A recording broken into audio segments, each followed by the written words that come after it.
जब ये जाना मुकद्दसा मरियम ने कि मां ने मुझे खुदावंद की मां कह दिया है, बच्चे ने भी बच्चे का इस्तकबाल किया है,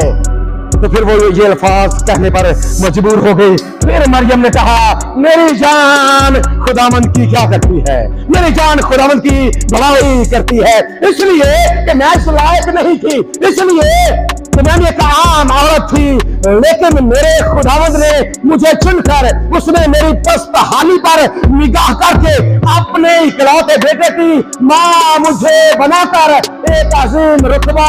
मर्तबा और मकाम दे दिया है। इस बच्चे की वजह से आइंदा आने वाले जहानों में जब तक ये दुनिया कायम है, दुनिया की नस्लें जब तक कायम है, ये निजाम जब तक चल रहा है,